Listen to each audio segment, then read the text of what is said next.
शुभी अपनी बड़ी बहन सिमरन के साथ एक अनाथालय में रहती थी।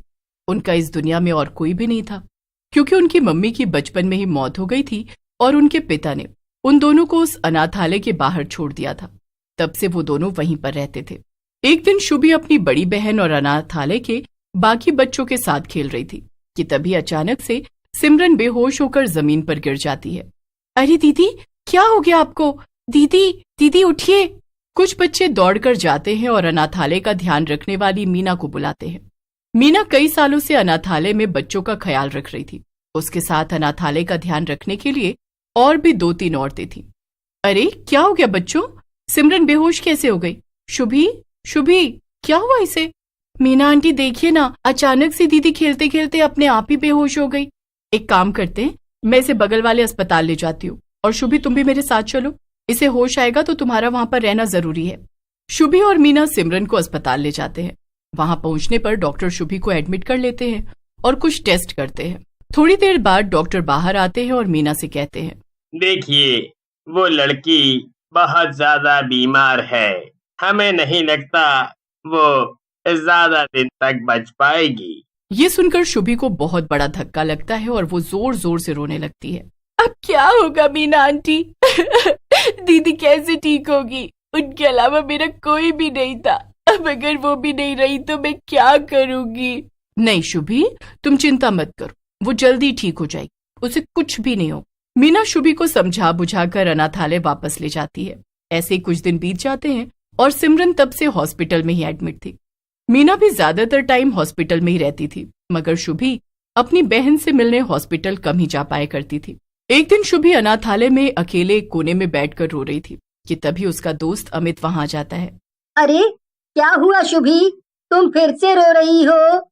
सिमरन दीदी की वजह से ना, पर मैं एक ऐसी खबर लेकर आया हूँ कि तुम झट से रोना बंद कर दोगी। मैंने उस जादुई पानी के झरने का पता लगा लिया है, जो कि पास वाले जंगल में है। क्या? वही झरना जिसके बारे में हमें सिमरन दीदी ने बताया था? उन्होंने उसके बारे में किसी किताब में पढ़ा था, मगर मुझे नहीं लगता वो सच है। अरे नहीं शुभी, यकीन करो, वो बात बिल्कुल सच है। मैंने खुद उस झरने का पता ढूंढ निकाला है। जब सिमरन दीदी बीमार हुई थी, तभी से मैं उस झरने को ढूंढ रहा था, क्योंकि सिमरन दीदी ने ही हमें बताया था कि उस झरने में एक परी रहती है और वो जादुई झरना है और उसका पानी पीकर किसी भी बीमारी का इलाज हो सकता है। तो देर किस बात की है? चलो वहां चलते हैं अमित। मुझे नहीं पता कि उस झरने के पानी की बात में कितनी सच्चाई है, मगर फिर भी मैं उसका पानी दीदी को लाकर पिलाऊंगी, क्योंकि अब यही हमारी आखिरी उम्मीद है। और क्या पता वो पानी पीकर दीदी सच में ठीक हो जाए। हाँ, पर दिक्कत तो ये है कि हम वहाँ जाने के लिए अनाथालय से कैसे निकलेंगे? हमारा ऐसे बाहर जाना तो मना है ना। अगर मीना आंटी को पता चल गया तो हमें बहुत डांट पड़ेगी। तुम इसकी चिंता मत करो अमित, मेरे पास एक प्लान है। कल स्कूल के समय पर हम वहां जाएंगे। वैसे भी इस वक्त मीना आंटी अक्सर हॉस्पिटल आने जाने में ही व्यस्त रहती हैं, वो हम पर ज्यादा ध्यान नहीं देंगी। तो ठीक है फिर शुभी, कल सुबह तुम स्कूल के समय पर एकदम तैयार रहना, हम तभी उस जंगल में जाएंगे।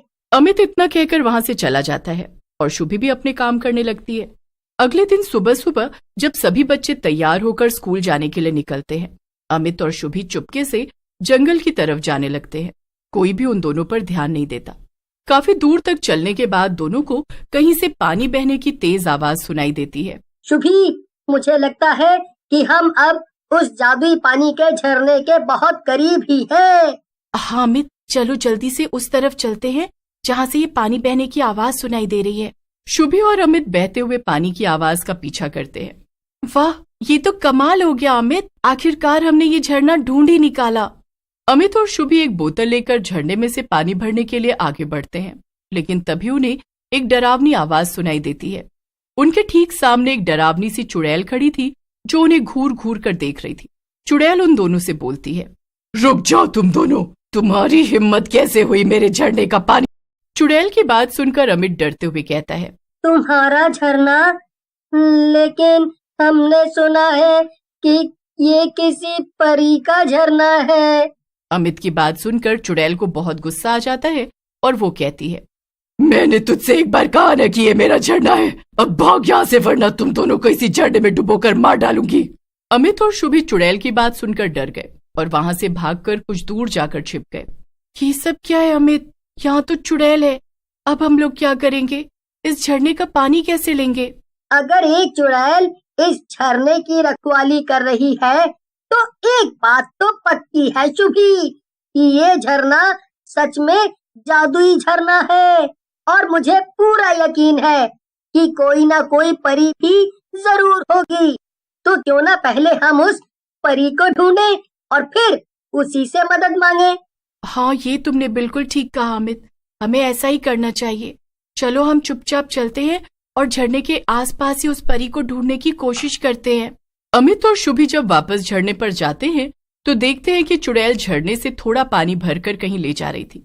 अमित और शुभी चुपचाप उसका पीछा करने लगते हैं। थोड़ी देर बाद वो दोनों देखते हैं कि चुड़ैल एक गुफा के अंदर चली गई। शुभी और अमित भी उसके पीछे पीछे गुफा में चले जाते हैं।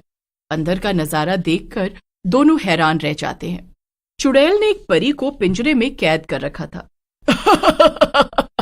ये जादुई झरने का पानी सिर्फ मेरा है, इसे पीकर मैं और भी ताकतवर और खूबसूरत हो जाऊंगी।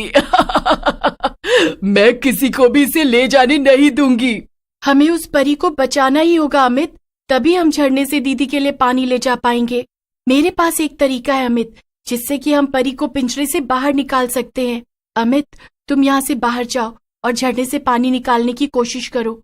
तुम्हें ऐसा करता देखकर वो चुड़ैल तुम्हारे पीछे जरूर आएगी। जब वो यहाँ से बाहर चली जाएगी तब मैं जाकर परी को खोल दूंगी, फिर हम दोनों आकर तुम्हें बचा लेंगे। अरे ये तो बड़ा ही खतरनाक आइडिया है शुभी, लेकिन अब हम और कर भी क्या सकते हैं। ठीक है, मैं जा रहा हूँ, लेकिन जरा समय पे आ जाना शुभी, कहीं वो चुड़ैल मुझे कच्चा ना चबा ले। हाँ, डरो मत और जाओ, मुझ पर भरोसा रखो।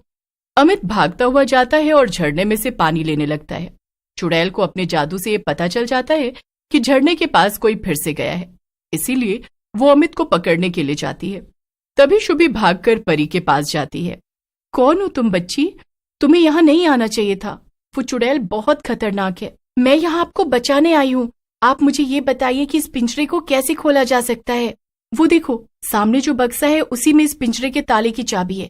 जाओ उसे ले आओ और मुझे आजाद कर दो। शुभी भागकर जाती है और चाबी ले आती है। फिर वो परी को पिंजरे से बाहर निकाल देती है।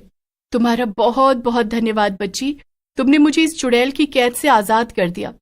इसने जादुई झरने पर कब्जा करने के लिए मुझे यहाँ कैद कर रखा था। ठीक है, पर अभी हमारे पास वक्त नहीं है, जल्दी से चलिए, मेरा दोस्त मुसीबत में है। शुभी परी को लेकर झरने के पास जाती है और वहां पर चुड़ैल ने अमित को उल्टा कर रखा था।